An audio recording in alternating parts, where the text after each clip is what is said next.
तो chapter number 7 P block element 8 number का यहाँ से आने वाला है। 2-2 नंबर के 2 क्वेश्चन हमें देखने को मिलेंगे और आएंगे 4 ऑब्जेक्टिव। और ये जो चैप्टर है वो 4 सेक्शन में डिवाइडेड है। ठीक है, हमें अभी सेक्शन से कोई मतलब नहीं है, हमें मतलब है 2-2 नंबर के 2 क्वेश्चन से। ऑब्जेक्टिव से भी हमें मतलब होना चाहिए, लेकिन अभी हमारा मतलब सिर्फ और सिर्फ 2-2 नंबर के 2 क्वेश्चन से। ओके, चलिए, तो ये 4 सेक्शन है, लेकिन अब इनके ऊपर बात नहीं करेंगे। बेसिक टर्म्स, सबसे पहले कुछ बेसिक टर्म हमारी क्लियर होनी जरूरी है। अगर ये क्लियर हो गई हमारी, तो आने वाले जो क्वेश्चंस रहेंगे वो हम आसानी से सॉल्व कर सकते हैं। ओके, सबसे पहले बात करते हैं एटॉमिक रेडियाई के बारे में। क्या होती है एटॉमिक रेडियाई, क्या होती है atomic radius? The atomic radius of a chemical element is a measure of the size of its atom. तो एटॉमिक रेडियस क्या करती है? साइज को बताती है, साइज को डिफाइन करती है। जितनी ज्यादा रेडियस होगी उतना ज्यादा साइज होगा। ये नॉर्मल बात होती है एटॉमिक रेडियाई के बारे में। बस इतनी आपको ध्यान रखना, इतना ही आपको ध्यान रखना एटॉमिक रेडियाई में। आयोनाइजेशन इंथैल्पी के बारे में बात कर लेते हैं। आयोनाइजेशन इंथैल्पी, आपको एक बात समझा दूं मैं।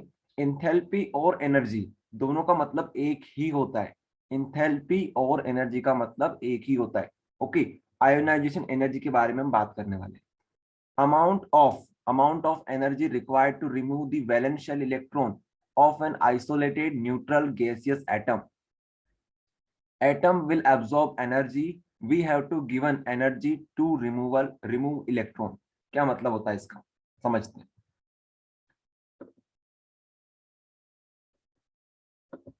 यहाँ पर कलर को चेंज कर लेते हैं थोड़ा।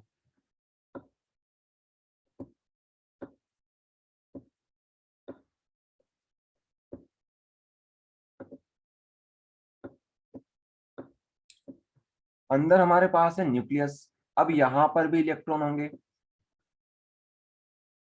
यहाँ पर इलेक्ट्रॉन होंगे। उसके अलावा यहाँ पर आपको इलेक्ट्रॉन देखने को मिलेंगे। ओके, उसके बाद यहाँ पर इलेक्ट्रॉन हो सकते हैं, यहाँ पर इलेक्ट्रॉन हो सकते हैं। पहली शेल में सिर्फ और सिर्फ 2 इलेक्ट्रॉन जाते हैं, अगली शेल में जाते हैं 8 इलेक्ट्रॉन। मान लेते हैं यहाँ पर इलेक्ट्रॉन।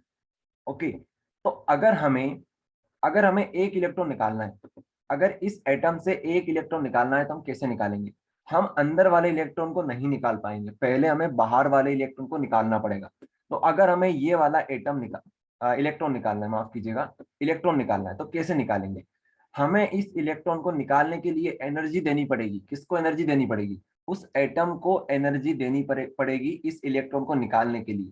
तो जो एनर्जी हम देने वाले हैं ना, जो एनर्जी हम देने वाले हैं, उसी को क्या बोलते हैं? उसी को बोलते हैं आयोनाइजेशन एनर्जी। तो समझ में आया? अगर आप लोग इलेक्ट्रॉन निकालना चाह रहे हो तो सामने वाले को आपको एनर्जी देनी पड़ेगी, तब जाके वो आपको इलेक्ट्रॉन देगा। फ्री में आजकल कुछ नहीं मिलता है। ओके, तो आपको यहाँ पर एनर्जी देनी पड़ेगी। ओके, तो amount of energy required to remove the valence shell electron. अब वैलेंस शेल का मतलब आपको समझ में आना चाहिए। ये जो बाहर वाली शेल होती है ना, जिससे हम इलेक्ट्रॉन निकाल सकते हैं, उसी को बोलते हैं वैलेंस शेल। ओके, वैसे आगे इसकी बड़ी डेफिनेशन होती है, लेकिन उसके ऊपर हम ज्यादा बात नहीं करेंगे। अब इतना समझो कि जो बाहर वाली शेल होती है, आउटर मोस्ट शेल होती है, वहीं से हम ज्यादातर इलेक्ट्रॉन निकाल पाते हैं, उसी को बोलते हैं वैलेंस शेल। जहां से इलेक्ट्रॉन आप निकाल सको उसको बोलते हैं valence shell. Okay, isolated neutral gaseous atom का मतलब यही है कि एक सिंगल एटम होना चाहिए। पता चले आप लोग 10-12 एटम लेके आ गए और वहां से मिला जुला कर आप इलेक्ट्रॉन निकालना चाह रहे हो, तो वहां पर ये रूल अप्लाई नहीं होता है। सिर्फ और सिर्फ आइसोलेटेड न्यूट्रल और गैसेस एटम पर ही अप्लाई होता है। बस आपको इतना ध्यान रखना है कि एनर्जी अगर हमें निकालनी है तो एनर्जी हमें देनी पड़ेगी, इलेक्ट्रॉन निकालना है तो एनर्जी हमें देनी पड़ेगी। Atom will absorb energy, atom energy को एब्जॉर्ब करेगा और हमें क्या दे देगा? हमें दे देगा इलेक्ट्रॉन। ये होती है आयोनाइजेशन एनर्जी। मतलब जो एनर्जी हम देने वाले हैं इलेक्ट्रॉन निकालने के लिए, उसको बोलते हैं आयोनाइजेशन एनर्जी। बात करते हैं इलेक्ट्रॉन गेन इंथैल्पी के ऊपर। सब कुछ नाम में ही छुपा हुआ है। इलेक्ट्रॉन गेन इंथैल्पी, इंथैल्पी मतलब एनर्जी। इलेक्ट्रॉन को गेन करने में जो एनर्जी लगती है, इलेक्ट्रॉन गेन इंथैल्पी कहलाती है। Electron gain enthalpy is defined as the amount of energy release when an electron is added to an isolated neutral gaseous atom. देखिए, समझेगा वापस से। अभी हमने इलेक्ट्रॉन निकाला, अब मान लो आपको इलेक्ट्रॉन वापस से उसे गेन करवाना है। अगर मान लो आपको इलेक्ट्रॉन गेन करवाना है तो क्या होगा? जस्ट अपोजिट होगा। पहले एनर्जी हमें देनी पड़ रही थी, अब हम एनर्जी वापस ले लेंगे। तो बस, जो एनर्जी रिलीज होती है, इलेक्ट्रॉन जब ऐड होता है, गेन होता है, तो उस समय जो एनर्जी रिलीज होती है उसे हम क्या बोलते हैं? इलेक्ट्रॉन गेन एंथैल्पी बोलते हैं। आ गया होगा सबको समझ में। गेन से आप लोग ध्यान रख सकते हो, इलेक्ट्रॉन गेन एंथैल्पी, इलेक्ट्रॉन को गेन करने में जो एनर्जी रिलीज होती है ना, देखिए भाई साहब, जब भी इलेक्ट्रॉन रिलीज होता है ना, मतलब जब हमें इलेक्ट्रॉन को ऐड करना होता है तो एनर्जी रिलीज होती है, और लेकिन जब हमें इलेक्ट्रॉन को निकालना होता है तो हमें एनर्जी देनी पड़ती है। मतलब किसी ना किसी को कुछ ना कुछ तो देना पड़ेगा, ये नियम है केमिस्ट्री का। ठीक है, चलिए आगे हम बात करते हैं इफेक्टिव न्यूक्लियर चार्ज के ऊपर। चलो, इफेक्टिव न्यूक्लियर चार्ज समझने से पहले आप लोग बॉन्ड डिसोसिएशन एनर्जी समझ लो। बॉन्ड डिसोसिएशन एनर्जी आप लोग समझ लीजिए, नाम में छुपा हुआ बॉन्ड डिसोसिएशन एनर्जी। हमें जो बॉन्ड को ब्रेक करने में एनर्जी लगती है ना, हमें जो बॉन्ड को ब्रेक करने में एनर्जी लगती है ना, उसे हम बोलते हैं bond dissociation energy. The amount of energy required to break 1 mole of particular type of bond is called bond dissociation energy. आप लोग यहाँ पर देख पा रहे होंगे, इसको थोड़ा जूम कर लेते हैं। यहाँ पर देखिए, यहाँ पर सिंगल बॉन्ड है, यहाँ पर डबल बॉन्ड है, यहाँ पे ट्रिपल बॉन्ड। ओके, तो सबसे ज्यादा एनर्जी हमें कहाँ खर्च करनी पड़ेगी? सबसे ज्यादा एनर्जी यहाँ पर लगेगी। इन दोनों के बीच की बॉन्ड को ब्रेक करने में हमें सबसे ज्यादा एनर्जी खर्च करनी पड़ेगी। यहाँ पर थोड़ी कम लगेगी, यहाँ पर सबसे कम लगेगी। आपने सुना होगा एक कहावत, एकता में बल होता है। ओके, तो यहाँ पर 3 बॉन्ड है, ठीक है, तो उनको ब्रेक करने में हमें ज्यादा एनर्जी खर्च करनी पड़ेगी। ठीक है, इतना आपको समझ में आया? 3 बॉन्ड है, उनको ब्रेक करने में ज्यादा एनर्जी खर्च करनी पड़ेगी। चलिए, तो बस यही बात है, बॉन्ड डिसोसिएशन एनर्जी। किसी भी बॉन्ड को ब्रेक करने में जो एनर्जी लगती है उसको बोलते हैं बॉन्ड डिसोसिएशन एनर्जी। ठीक है, चलिए, तो उसके बाद आगे टर्म्स देख लेते हैं। आगे आता है इलेक्ट्रोनेगेटिविटी। क्या होता है इलेक्ट्रोनेगेटिविटी? इलेक्ट्रोनेगेटिविटी एक टेंडेंसी होती है। इलेक्ट्रोनेगेटिविटी क्या होती है? टेंडेंसी होती है। दो एटम के बीच में दो एटम के बीच में टेंडेंसी होती है कि कौन अच्छी तरह से इलेक्ट्रॉन को खींच पाएगा। दो इलेक्ट्रॉन हमारे पास लगे हुए हैं, मतलब हमारे पास दो एटम लगे हुए हैं, एक ये और एक ये। यहाँ पर है H, यहाँ पर है Cl। ठीक है, तो इन दोनों में से इलेक्ट्रॉन की शेयरिंग होगी, इलेक्ट्रॉन की शेयरिंग होगी। तो अब यहाँ पर ऐसा होता है केमिस्ट्री में, देखने को हमें ऐसा लगेगा कि दोनों बराबर से इलेक्ट्रॉन को बांटेंगे अपने अंदर। ओके, दोनों बराबर इलेक्ट्रॉन को रखेंगे, लेकिन रियलिटी में क्या होता है? रियलिटी में ऐसा नहीं होता है। रियलिटी में क्या होता है, अंदर क्या होता रहता है, अंदर क्लोरीन जो होता है वो इलेक्ट्रॉन को ज्यादा रखता है, अपनी तरफ ज्यादा खींचना चाहता है, उसकी इलेक्ट्रोनेगेटिविटी ज्यादा होती है, इसीलिए वो ज्यादा अपनी तरफ खींचना चाहता है। हाइड्रोजन भाई साहब जो होते हैं, उनके पास इतनी टेंडेंसी नहीं होती है, क्लोरीन से वो नहीं लड़ सकते। आया समझ में? तो इसीलिए उनके पास कोई दूसरा रास्ता बचता नहीं है, तो वो जो क्लोरीन होता है वो इलेक्ट्रॉन को खींच लेता है। ओके, ये बात होती है। क्या क्लोरीन इलेक्ट्रॉन को पूरी तरह से खींच लेगा? नहीं, पूरी तरह से इलेक्ट्रॉन को नहीं खींच पाएगा, पार्शली खींचेगा। अगर कंपेयर करो हाइड्रोजन और क्लोरीन में, तो ज्यादा इलेक्ट्रॉन को कौन खींच पाएगा? तो आपका जवाब होना चाहिए क्लोरीन, क्योंकि क्लोरीन की इलेक्ट्रोनेगेटिविटी ज्यादा होती है। ओके, बात करते हैं मेल्टिंग और बॉइलिंग पॉइंट की। आप सभी समझदार हो, क्या होता है मेल्टिंग, क्या होता है बॉइलिंग? मेल्टिंग मतलब पिघलना, बॉयल मतलब उबलना, बस यही है। जिस टेम्परेचर पर, जिस पॉइंट पर कोई सा भी हमारा सब्सटेंस बॉयल होना स्टार्ट हो जाए तो बॉइलिंग पॉइंट बोलेंगे, मेल्ट होना स्टार्ट हो जाए तो मेल्टिंग पॉइंट बोलेंगे। Metallic character, non metallic character आपको समझा देते हैं। देखिए, केमिस्ट्री में क्या होता है ना, कोई सा भी एटम, कोई सा भी एलिमेंट पूरी तरह से मेटेलिक, पूरी तरह से नॉन मेटेलिक नहीं होता है। ठीक है, पूरी तरह से मेटेलिक, पूरी तरह से नॉन मेटेलिक नहीं होता है। अगर आपसे बोलें कि आपके घर में जो लोहा रखा हुआ है, ठीक है, कहीं ना कहीं रखा हुआ घर में लोहा, सबके घर में थोड़ा बहुत होता है लोहा, लोहा ले लो, कुछ भी ले लो मेटल की चीज, क्या वो पूरी तरह से मेटल है? तो आप क्या बोलोगे? हाँ मेटल ही तो है ही। लेकिन रियलिटी में आप लोग क्या बताओगे? अगर आपको एक्चुअल इसका आंसर देना है तो आप बोलोगे नहीं, ये 99.99% मेटल है, इसमें एक 0.001% नॉन मेटेलिक कैरेक्टर भी होगा, नॉन मेटेलिक कैरेक्टर भी होगा। तो इसका मतलब ये है कि कोई भी पूरी तरह से मेटेलिक या नॉन मेटेलिक नहीं होता है। ठीक है, भले ही ज्यादा पोर्शन मेटेलिक कैरेक्टर लेता हो, लेकिन फिर भी हमें नॉन मेटेलिक कैरेक्टर को नहीं भूलना चाहिए। ओके, तो बस यही बात है। चलिए, अब समझते हैं थोड़ा मेटेलिक कैरेक्टर को और थोड़ा डीप में समझते हैं, क्योंकि अगर ये आपको समझ में आ गया ना तो क्वेश्चन लगाना बहुत हल्का है आप लोगों के लिए। एक बार बेसिक अपने क्लियर हो गए ना तो क्वेश्चन आप सारे लगा दोगे। ओके, तो मेटेलिक कैरेक्टर के ऊपर थोड़ी और चर्चा करते हैं। तो मेटल क्या होते हैं? मेटल जो इलेक्ट्रॉन को आसानी से लूज कर दे, उसी को तो बोलते हैं मेटल, जो आसानी से इलेक्ट्रॉन को लूज कर दे। और जो गेन करता है उसको क्या बोलते हैं? नॉन मेटल बोलते हैं। ओके, समझो इस चीज को यहाँ पर।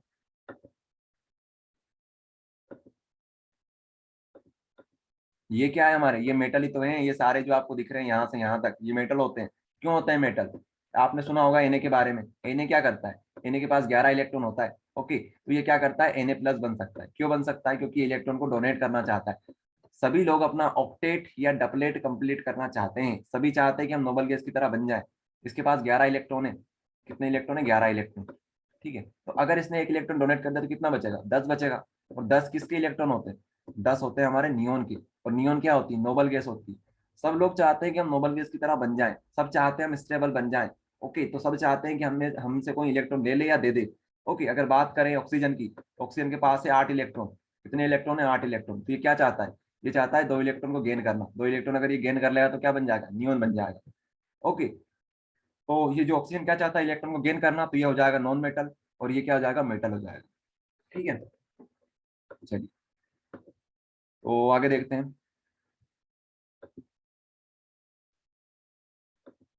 Electron affinity. एफिनिटी मतलब क्या होता है? लव, चाह, इच्छा, इसको बोलते हैं एफिनिटी।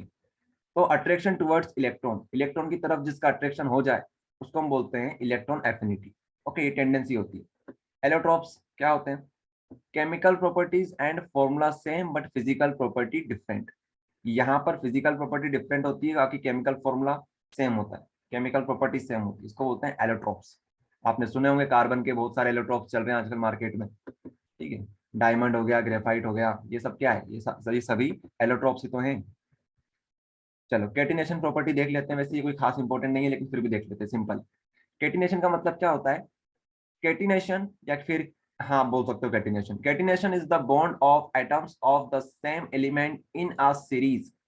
जब आपके पास सेम एटम्स हो, जैसे नाइट्रोजन नाइट्रोजन, इनके बीच में जो बॉन्डिंग हो रही है, वैसे यहाँ पर ट्रिपल बॉन्ड होगी, तो ये क्या हो जाएगा? ये कैटिनेशन प्रॉपर्टी शो करेंगे। उसके अलावा आप लोग यहाँ पर देख सकते हो हाइड्रोजन गैस जो होती है, ये भी कैटिनेशन प्रॉपर्टी शो करती है। आया समझ में? और क्या हो सकता है? और हमारे पास मिथेन, इथेन, प्रोपेन, ब्यूटेन, ये सभी हो सकते हैं। इथेन म्यूटेन जो भी होते हैं हमारे। ठीक है, कार्बन कार्बन के बीच में बॉन्डिंग होती है। आप चाहो तो यहाँ पर अलग से हाइड्रोजन लगा सकते हो। ठीक है, ये आपके ऊपर है।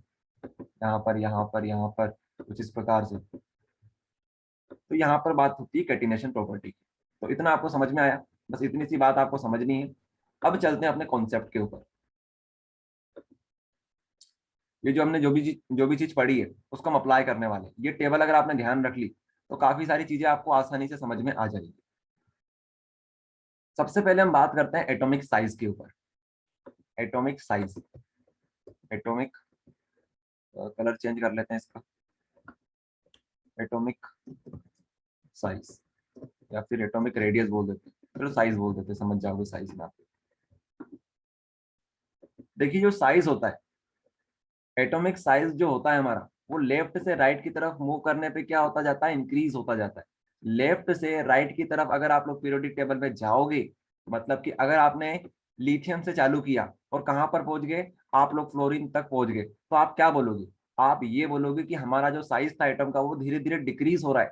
क्या हो रहा है? डिक्रीज हो रहा है। तो साइज अगर आप लोग लेफ्ट से राइट की तरफ जाओगे तो डिक्रीज होगा। इसका रीजन क्या होता है? फटाफट देख लो। अगर याद कर लो तो अच्छी बात है, लेकिन समझना हो तो समझ भी सकते हो, क्योंकि इसका एक सिंपल सा रीजन होता है।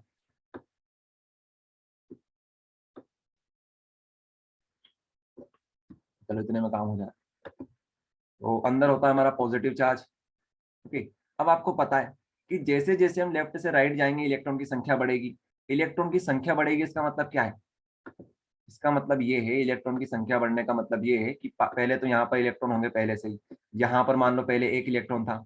ओके, फिर 2 इलेक्ट्रॉन आए, फिर अगले में 3 आएंगे, फिर अगले में 4 आएंगे। इस तरह से इलेक्ट्रॉन की संख्या बढ़ती जाएगी। ठीक है, तो होता क्या है, यहाँ पर लगता है फोर्स ऑफ अट्रैक्शन। क्या लगता है? फोर्स ऑफ अट्रैक्शन लगता है इनके बीच में। क्योंकि देखो, इलेक्ट्रॉन जब बढ़ते हैं तो साथ साथ प्रोटॉन भी बढ़ते हैं। जितने नंबर ऑफ इलेक्ट्रॉन होते हैं उतने ही हमारे क्या होते हैं? प्रोटॉन होते हैं। ध्यान रखिएगा आप लोग सभी, जितने इलेक्ट्रॉन होते हैं उतने प्रोटॉन होते हैं। तो इलेक्ट्रॉन और प्रोटॉन के बीच में क्या होगा? फोर्स ऑफ अट्रैक्शन होगा। फोर्स ऑफ अट्रैक्शन की वजह से क्या होगा? साइज छोटा होता जाएगा। आपस में अट्रैक्ट करेंगे एक दूसरे से इलेक्ट्रॉन और प्रोटॉन, उसकी वजह से क्या होगा? साइज कॉन्ट्रैक्ट होता जाएगा, सिकुड़ता जाएगा साइज हमारा। तो हम देखेंगे ये कि जब हम फ्लोरीन तक पहुंचेंगे तो साइज क्या हो जाएगा? छोटा हो जाएगा। तो ये रीजन होता है, due to force of attraction. ठीक है, due to force of attraction atomic size decreases. ये बात आपको ध्यान रखनी है। ठीक है, बात करते हैं नीचे से ऊपर तक। अगर हम लोग पीरियोडिक टेबल में ऊपर से नीचे की तरफ जाएंगी। अगर हम लोग पीरियोडिक टेबल में ऊपर से नीचे की तरफ जाएंगे तो क्या होगा देखते हैं। यहाँ पर भी वही कंडीशन हो सकती है क्योंकि इलेक्ट्रॉन तो बढ़ेंगे, हमें पता है कि नीचे से ऊपर जाएंगे तब भी इलेक्ट्रॉन बढ़ेंगे, लेकिन यहाँ पर एक आपने चीज देखी है, यहाँ पर नई शेल आ जाएगी। पहली शेल तो हो गई फिनिश, एक में 8 आ सकते हैं इलेक्ट्रॉन, ठीक है, तो ये तो हो जाएगी फिनिश। उसके बाद एक नई शेल आने वाली है। ओके, अब शेल बढ़ने के साथ साथ क्या होगा, शेल बढ़ गई इसलिए यहाँ पर साइज बढ़ेगा। इलेक्ट्रॉन का जो डोमिनेशन था वो यहाँ पर फिनिश हो जाता है। यहाँ पर नई शेल आ जाएगी, क्या आ जाएगी, नई शेल आ जाएगी। नई शेल आने के कारण क्या होगा, फोर्स ऑफ अट्रैक्शन कम लगेगा, उससे ज्यादा यहाँ पर फोर्स ऑफ रिपल्सन लगेगा इन दोनों के बीच में। ये जो इलेक्ट्रॉन इलेक्ट्रॉन है ना, उनके बीच में इलेक्ट्रॉन इलेक्ट्रॉन के बीच में फोर्स ऑफ रिपल्शन लगेगा। इस वजह से साइज क्या होता जाएगा, बड़ा होता जाएगा। ठीक है, तो जैसे जैसे हम लोग अप से डाउन की तरफ जाते हैं तो साइज क्या होता है, बड़ा होता है। लेफ्ट से राइट की तरफ जाएंगे तो साइज होता है छोटा। ठीक है, अब हम बात करते हैं आयोनाइजेशन एनर्जी के बारे में कि ये कैसे बढ़ेगी, ये कैसे घटेगी। तो आयोनाइजेशन एनर्जी की हम बात करें तो सबसे पहले आपको ये समझ में आना चाहिए होती क्या है आयोनाइजेशन एनर्जी। आयोनाइजेशन एनर्जी का मतलब है किसी एटम से आप लोग इलेक्ट्रॉन निकालना चाह रहे हो, किसी एटम से इलेक्ट्रॉन अगर आप लोग निकालना चाह रहे हो तो आपको क्या देनी पड़ेगी, एनर्जी देनी पड़ेगी। ओके, तो देखते हैं कौन हमें आसानी से इलेक्ट्रॉन दे देगा, कौन हमें आसानी से इलेक्ट्रॉन नहीं देगा, ये देखते हैं। तो हम चलेंगे लेफ्ट से राइट की तरफ, लेफ्ट से राइट की तरफ मूव करेंगे हम लोग, लेफ्ट से राइट की तरफ। ओके, तो यहाँ पर हमारे पास लिथियम, और इधर क्या ले लेते हैं, इधर हम लोग ये ले लेते हैं फ्लोरीन, क्योंकि नियोन क्या होता है, नियोन तो हमारा नोबल गैस होता है, उसको हम कंक्लूड नहीं करेंगे। ठीक है, चलिए, तो अब हमें पता है कि ये है मेटल। ये क्या चाहता है कि कोई हमसे एक इलेक्ट्रॉन ले ले, कोई हमसे एक इलेक्ट्रॉन ले ले तो हम किसकी तरह बन जाएंगे, हम बन जाएंगे हीलियम की तरह, मतलब हमारा डबलेट कंप्लीट हो जाएगा। सब चाहते हैं नोबल गैस की तरह बनना। ये क्या चाहता है कि हमें कोई हमसे कोई 2 इलेक्ट्रॉन ले ले, इससे 1 इलेक्ट्रॉन चाहिए, इसको 2 इलेक्ट्रॉन चाहिए, कि हमसे 2 इलेक्ट्रॉन ले जाओ भैया, हम बनना चाहते हैं नियोन हीलियम की तरह। उसके बाद बेरिलियम क्या चाहता है, हमसे कोई 3 इलेक्ट्रॉन ले ले। ओके, कार्बन क्या चाहता है, 4 इलेक्ट्रॉन लेना चाहता है क्या, नहीं, ये 4 इलेक्ट्रॉन चाहता नहीं है कि हमसे कोई 4 इलेक्ट्रॉन ले ले, वो चाहता है हमें कोई 4 इलेक्ट्रॉन दे दे, क्योंकि देखो ये अब इसकी तरह बनना चाहेगा। पास कौन है, इसके पास तो ये है ना, तो ये 4 इलेक्ट्रॉन को क्या करना चाहता है, गेन करना चाहता है। ओके, ये क्या करना चाहता है, ये 3 इलेक्ट्रॉन गेन करना चाहता है कि कौन हमें 3 इलेक्ट्रॉन दे दे। ये क्या चाहता है, ये 2 चाहता है। ओके, ये क्या चाहता है, ये 1 चाहता है। ये चाहते हैं, ये तो चाह रहे हैं आपसे कोई निकाल ले हमसे, लेकिन ये क्या चाह रहे हैं कि हम देंगे नहीं, हम तो लेंगे उल्टा। आया समझ में, तो होगा क्या, होगा ये कि जैसे जैसे हम लोग लेफ्ट से राइट की तरफ जाएंगे तो हमें एनर्जी ज्यादा खर्च करनी पड़ेगी। यहाँ से अगर आपसे बोलता हूं मैं कि यहाँ से इलेक्ट्रॉन निकालो फ्लोरीन से, तो फ्लोरीन की आउटर शेल में कितने इलेक्ट्रॉन रहेंगे, आउटर शेल में रहेंगे 9 इलेक्ट्रॉन। ओके, कितने इलेक्ट्रॉन रहेंगे, 9 इलेक्ट्रॉन, माफ कीजिएगा 9 नहीं रहेंगे, 7 रहेंगे। अरे पहली शेल में 2 रहेंगे, अगली शेल में 7 रहेंगे, तो 7 इलेक्ट्रॉन इसके पास है, तो आप क्या 7 इलेक्ट्रॉन निकालोगे क्या, अरे इससे अच्छा है कि इसको 1 इलेक्ट्रॉन दे दो, तो इसके ऑक्टेट कंप्लीट हो जाएगा। तो आप लोगों को अगर यहाँ से इलेक्ट्रॉन निकालना है, मान लो आप घर से कसम खा के गए कि हमें तो इलेक्ट्रॉन निकाल के लाना है फ्लोरीन से, तो आपको क्या करनी पड़ेगी, आपको एनर्जी बहुत ज्यादा खर्च करनी पड़ेगी। ओके, यहाँ पर आपको एनर्जी ज्यादा खर्च करनी पड़ेगी। यहाँ पर क्या होगा, यहाँ पर कोई दिक्कत नहीं है, वो तो राजी बैठा है, कौन आए हमारे पास, कौन हमारा इलेक्ट्रॉन ले ले, कौन हमारा इलेक्ट्रॉन ले ले। लेकिन यहाँ पर दिक्कत क्या है, यहाँ पर दिक्कत ये है कि ये चाहता नहीं है, इसको राजी करने के लिए हमें बहुत एनर्जी खर्च करनी पड़ेगी। तो आयोनाइजेशन एनर्जी लेफ्ट से राइट की तरफ क्या होती जाती है, इंक्रीज होती जाती है, इतना समझो आप लोग। ओके, अगर यहाँ पर इंक्रीज हो रही है तो यहाँ पर क्या होगी, डिक्रीज होगी। ओके, जस्ट अपोजिट होता है। चलिए, तो इतना आपको समझ में आ गया। उसके बाद आगे देखते हैं इलेक्ट्रॉन एफिनिटी। इलेक्ट्रॉन की तरफ चाह कौन अच्छी तरह से रखेंगे, इलेक्ट्रॉन की तरफ चाह कौन अच्छी तरह से रखेंगे, तो फ्लोरीन क्या चाहता है, फ्लोरीन चाहता है कि इलेक्ट्रॉन हमें कोई दे दे, हमें कोई इलेक्ट्रॉन दे दे, तो इसकी एफिनिटी क्या रहेगी, अच्छी रहेगी। ओके, इसकी क्या रहेगी, एफिनिटी क्या मतलब क्या होता है, चाह, कि कौन अच्छी तरह से इलेक्ट्रॉन को चाह रहा है, किसको सबसे अच्छी भूख है इलेक्ट्रॉन की, तो किसको सबसे अच्छी भूख है इलेक्ट्रॉन की, फ्लोरीन को है। इसका मतलब क्या है कि जैसे जैसे हम लोग लेफ्ट से राइट जाएंगे तो इलेक्ट्रॉन एफिनिटी क्या होगी, इंक्रीज होती जाएगी। ठीक है, अब बात करते हैं मेटेलिक कैरेक्टर की। तो मेटेलिक कैरेक्टर की हम बात करें तो जो मेटेलिक कैरेक्टर होता है, डाउन द ग्रुप इंक्रीज होता है मेटेलिक कैरेक्टर। हमको मेटल्स कहाँ देखने को मिलती है, नीचे हमें मेटल्स देखने को मिल सकती है, लेकिन जैसे जैसे आप लेफ्ट से राइट जाओगे तो आपको क्या मिलेंगे, नॉन मेटल्स मिलेंगे। यहाँ पर सारे नॉन मेटल्स ही तो है, आ रहा है समझ में, तो आपको लेफ्ट से राइट में नॉन मेटल दिखेंगे, टॉप से बॉटम की तरफ मेटेलिक कैरेक्टर आपको ज्यादा दिखेगा। ठीक है, तो बस यही था। अगर आपको ये चीजें समझ में आ गई तो अच्छी बात है, अगर नहीं आई है, थोड़ी सी प्रॉब्लम है, तो कोई दिक्कत नहीं, वो सॉल्व हो जाएगी। बस इतना आपको समझना था जो आपने समझ लिया। अब चलते हैं अपने मेन क्वेश्चंस की तरफ। परीक्षा बोर्ड के हमने बहुत सारे क्वेश्चन ले रखे हैं। इन्हीं को हम सॉल्व करेंगे आज।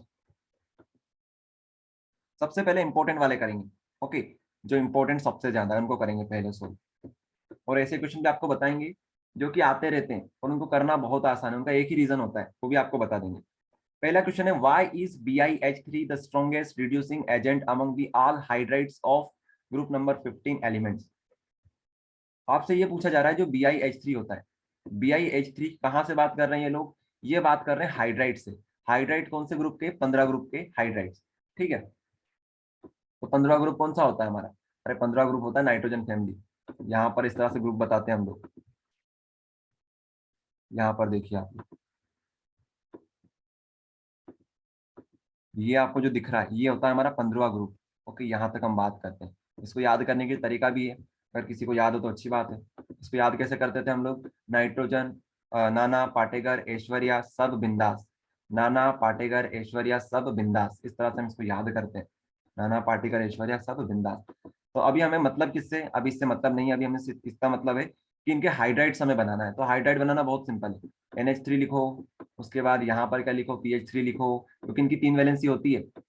अरे ये 3 इलेक्ट्रॉन चाहते हैं, 3 इलेक्ट्रॉन चाहते हैं मतलब क्या है, ये 3 तरह से बॉन्ड फॉर्मेशन कर सकते हैं और क्या, तो PH3 NH3 PH3, इस तरह से आप लोग ASH3 बना लो और क्या बना लो, इस तरह से बनाते जाओगे, लास्ट में क्या मिलेगा आपको, BiH3 मिलेगा।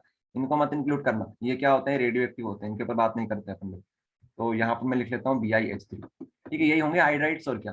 अरे हाइड्राइड्स मतलब हाइड्रोजन का एडिशन और क्या। तो हाइड्राइड्स में आपको हाइड्रोजन कितने मिलेंगे, 3 हाइड्रोजन मिलने वाले हैं यहाँ पर। तो आपसे ये बोला जा रहा है कि ये जो है, ये स्ट्रॉन्गेस्ट रिड्यूसिंग एजेंट क्यों होता है।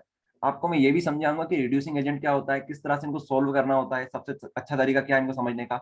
अभी आप ये समझो कि ये हाइड्राइड्स कुछ इस प्रकार के बनने वाले हैं, इतना आपको समझ में आया होगा। ओके, आगे देखिए,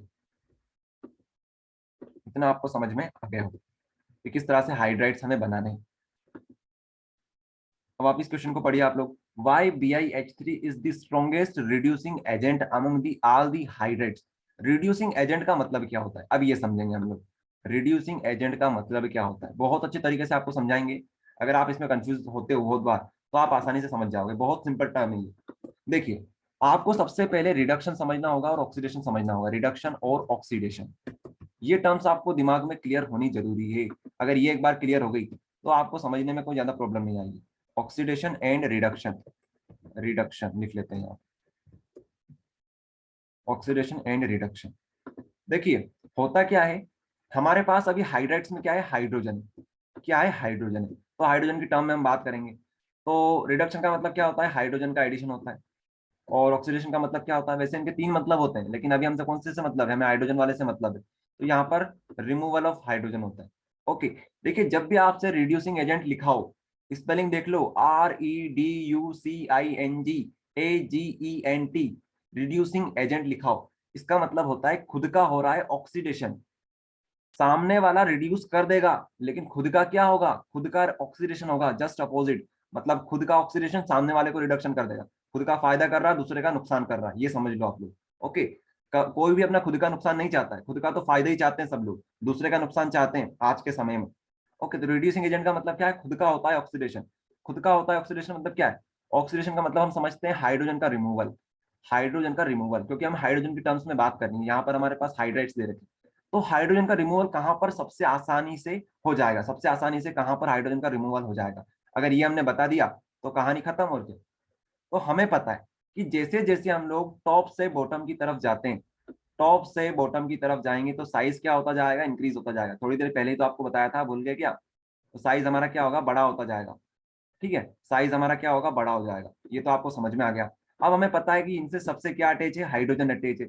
यहाँ पर छोटा सा हाइड्रोजन होगा, यहाँ पर छोटा सा हाइड्रोजन होगा, यहाँ पर हाइड्रोजन होगा, आपको दिख भी नहीं रहा इतना छोटा है वो। ओके, यहाँ पर छोटा सा हाइड्रोजन होगा।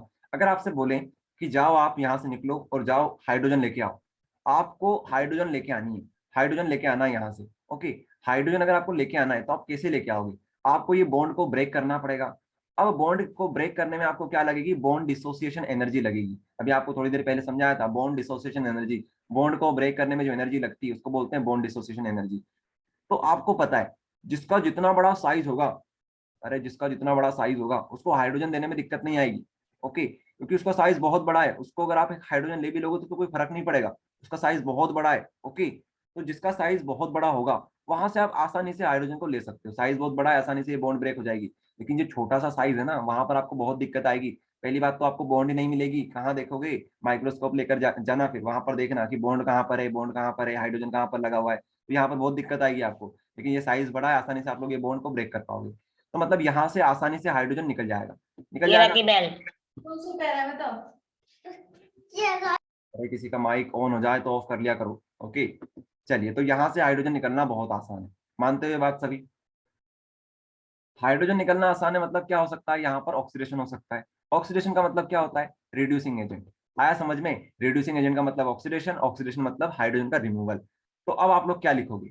अब आप ये बता सकते हो कि जो BiH3 होता है वहां से हाइड्रोजन का रिमूवल काफी आसान होता है, क्योंकि यहाँ पर बॉन्ड डिसोसिएशन एनर्जी जो लगती है वो काफी कम लगती है। इसी वजह से ये सबसे ज्यादा स्ट्रॉन्ग रिड्यूसिंग एजेंट माना जाता है। बस ये बात आपको लिखनी है, अपनी भाषा में आप बिल्कुल लिख सकते हो, पूरे नंबर मिलेंगे। बस एक बार ये लिख देना कि हाइड्रोजन का रिमूवल कहाँ से सबसे आसानी से हो सकता है? जिसका साइज सबसे बड़ा हो, वहां से हाइड्रोजन का रिमूवल सबसे आसानी से हो सकता है। और एक बार आपने हाइड्रोजन निकाल दिया, इसका मतलब क्या है? कि यहाँ पर हो रहा है ऑक्सीडेशन। और ऑक्सीडेशन का मतलब क्या है? कि सामने वाला दूसरे को क्या कर देगा? रिड्यूस कर देगा। ये बात होती है। Okay, among the hydrides of group number 15, BiH3 is the least stable because BiH3 has the largest size in the group। सबसे बड़ा साइज होता है Bi का, ठीक है, बिस्मिथ का। and least tendency to form covalent bond with the small hydrogen atom, therefore it can readily lose hydrogen atom and the strongest tendency to act as a reducing agent। इसको आप लोग अपनी भाषा में बिल्कुल लिख सकते हो। ये परीक्षा बोर्ड वालों ने थोड़ी सी कॉम्प्लिकेटेड भाषा में लिख दिया है, ज्यादा ये टेक्निकल जा चुके हैं, लेकिन आपको इतना समझने की आवश्यकता नहीं है। समझना चाहो तो बिल्कुल समझ सकते हो, इतना भी कोई डिफिकल्ट नहीं है। लेकिन अगर आप इसको और आसानी से समझना चाहो तो आप इसको समझ सकते हो। जैसे मैंने आपको बताया वैसा का वैसा लिख देना अपनी भाषा में। ओके, कोई दिक्कत वाली बात नहीं है। और वही यहाँ पर उन्होंने बताया लगभग। चलिए आगे बढ़ते हैं, अगला क्वेश्चन देखते हैं। Why N2 is less reactive at room temperature. Nitrogen जो गैस होती है, नाइट्रोजन गैस आपने देखी होगी, नाइट्रोजन गैस N2 गैस, ये लिस्ट स्टेबल क्यों होती है? मतलब कि ये लिस्ट रिएक्टिव क्यों होती है? माफ कीजिएगा, लिस्ट स्टेबल अलग मतलब होता है, लिस्ट स्टेबल का मतलब अलग होता है। आप लोग इसको थोड़ा प्रैक्टिकल समझो। नाइट्रोजन गैस हमारे एटमॉस्फेयर में होती है। ये लेस रिएक्टिव होती है, किसी के साथ भी रिएक्शन नहीं करती। अगर ऐसा होता कि जो नाइट्रोजन गैस है वो काफी ज्यादा रिएक्टिव होती, तो हर किसी के साथ रिएक्शन कर लेती, हर किसी के साथ रिएक्शन कर लेती। हमारे एटमॉस्फेयर में बहुत सारी गैसेज हैं, और क्या पता कुछ ऐसा बन जाए जिससे विस्फोट हो जाए। ठीक है, तो नाइट्रोजन गैस जो होती है वो किसी के साथ रिएक्शन क्यों नहीं करती? आज हमारे एटमॉस्फेयर में नाइट्रोजन गैस है, शांतिपूर्वक रह रही है, किसी के साथ रिएक्शन नहीं कर रही। इसका मतलब क्या है? ऐसा क्यों हो रहा है? तो हमें इसको कुछ बताना पड़ेगा। ओके, नाइट्रोजन गैस के बारे में बात करेंगे। In nitrogen molecules there is a strong p-pi overlap that result in the formation of triple bond between the nitrogen atom। as a consequences the bond dissociation energy of nitrogen is very high, nitrogen is less reactive at room temperature। भाई साहब एक बात आप लोग ध्यान रखना, जो जितना कम रिएक्टिव होता है, जो जितना कम रिएक्टिव होता है वो उतना ज्यादा स्टेबल माना जाता है। नोबल गैस किसी के साथ रिएक्शन नहीं करती, इसका मतलब क्या है? वो सबसे ज्यादा स्टेबल है। हर कोई चाहता है स्टेबिलिटी को गेन करना, लेकिन भाई साहब कोई पहले से स्टेबल है तो वो रिएक्शन क्यों करेगा? किसी के साथ भी रिएक्शन क्यों करेगा? आप खुद समझो। अगर आपके पास भगवान ने बहुत सारा पैसा दे दिया, ठीक है, लाखों करोड़ों रुपए आ गए, तो आप पढ़ाई करोगे क्या? नहीं करोगे पढ़ाई आप लोग। बस यही बात यहाँ पर है। नाइट्रोजन गैस बहुत स्टेबल है, उसको कोई दिक्कत नहीं है रिएक्शन करने से। जो छोटी मोटी चीजें होती है ना, जो छोटे मोटे अपनी स्पीशीज होती है, वो रिएक्शन करती है क्योंकि उन्हें स्टेबल होना होता है। ओके, तो यही बात है, नाइट्रोजन गैस किसी के साथ रिएक्शन इसलिए नहीं करती क्योंकि वो स्टेबल होती है। दूसरी बात आप ये बता देना, सिंपल सी बात ये है कि नाइट्रोजन में होती है ट्रिपल बॉन्ड, और ट्रिपल बॉन्ड को तोड़ने में हमें ज्यादा एनर्जी खर्च करनी पड़ती है, जो आपको थोड़ी देर पहले मैंने बताया था। ओके, तो ये एक रीजन हो गया। उसके अलावा और क्या बताओगे? यहाँ पर आप लोग पी पाई ओवरलैप भी बता सकते हो। अब ये थोड़ा सा टेक्निकल हो जाएगा, लेकिन जिन लोगों ने पढ़ाई कर रखी है उनको मैं बता देता हूँ। देखिए, दो प्रकार की बॉन्ड संभव है, एक होती है सिग्मा, एक होती है पाई। बहुत सिंपल है, कोई बड़ी बात नहीं है इसमें, कोई रॉकेट साइंस थोड़ी है। मैं आपको समझाता हूँ इसको। मान लीजिए हमारे पास ये नाइट्रोजन का मॉलिक्यूल इस तरह से। ओके, तो देखिए जो नाइट्रोजन का मॉलिक्यूल हमारे पास है, इसमें एक सिग्मा बॉन्ड होगी और दो होगी पाई बॉन्ड। अब आपको जो समझना है समझ सकते हो कि कौन सी सिग्मा बॉन्ड है, कौन सी पाई बॉन्ड है। मान लो ये सिग्मा बॉन्ड है, अंदर वाली क्या है? सिग्मा बॉन्ड है। ये ऊपर और नीचे क्या लगी हुई है? पाई बॉन्ड लगी हुई है। ओके, सिग्मा बॉन्ड काफी स्ट्रॉन्ग होती है। होता क्या है एक्चुअल में? ये है नाइट्रोजन मॉलिक्यूल, यहाँ पर भी नाइट्रोजन मॉलिक्यूल। ओके, तो यहाँ पर क्या होगा? यहाँ पर कुछ इस तरह से होगा ये। ये कुछ बन नहीं रहा हमसे, लेकिन आप लोग समझ पाओगे, ठीक है। इस तरह से इनके बीच में क्या होगी, बॉन्डिंग होगी। तो ये जो बॉन्ड बना रहे हैं, ठीक है, ये एक्सियल जो ओवरलैपिंग हो रही है इसको बोलते हैं सिग्मा, और ये जो यहाँ से बॉन्डिंग बनेगी इसको बोलते हैं पाई। तो यहाँ से भी बनेगी और एक यहाँ से भी बनेगी, कुछ इस प्रकार से बनती है बॉन्डिंग। ओके, तो ये होती है पी पाई ओवरलैप। अरे पी ब्लॉक का पार्ट है ये, तो क्या बोलोगे, पी पाई ओवरलैप होता है। पी पाई मतलब कि ऊपर और नीचे से ओवरलैप होता है, बीच में तो क्या लगी हुई है, बीच में तो हमारी सिग्मा बॉन्ड लगी हुई है। आया समझ में, तो ये होता है अगर आपको समझना है तो। लेकिन सबसे सिंपल बात ये लिख देना कि नाइट्रोजन में होती है ट्रिपल बॉन्ड। ट्रिपल बॉन्ड को ब्रेक करने में ज्यादा एनर्जी खर्च होती है, बॉन्ड डिसोसिएशन एनर्जी हमें ज्यादा लगेगी। इस वजह से क्या होगा, इस वजह से जो नाइट्रोजन होगा वो आसानी से ब्रेक नहीं हो पाएगा। ब्रेक नहीं हो पाएगा तो क्या होगा, इसको तोड़ना मुश्किल होगा। तोड़ना मुश्किल होगा तो क्या मतलब इसका, तोड़ना मुश्किल है मतलब कि ये लेस रिएक्टिव है। खत्म और क्या कहानी। ओके, अगला क्वेश्चन देखते हैं। परीक्षा बोर्ड से ही ले रखा है, क्योंकि देखो यहाँ से आने की संभावना बहुत है, और परीक्षा बोर्ड में और क्वेश्चन बैंक में लगभग सेम क्वालिटी के सवाल है, तो आपको दिक्कत वाली बात नहीं है। इनकी प्रैक्टिस करो क्योंकि यही क्वेश्चन आ सकते हैं। Why is helium use in diving apparatus? Helium एक गैस होती है, नोबल गैस होती है। ओके, देखो इतना तो आपको पता होना चाहिए कि हीलियम क्या होती है, नोबल गैस होती है। हाइड्रोजन के बाद दूसरा नंबर किसका आता है, हीलियम का ही आता है। तो हीलियम क्या होती है, नोबल गैस होती है। तो जो डिवाइनिंग apparatus होते हैं, ये क्या टर्म है भैया, डिवाइनिंग apparatus, समझो इस चीज को। जो गोताखोर होते हैं, ठीक है, डीप सी डाइवर्स होते हैं जो समुद्र में गोता लगाते हैं।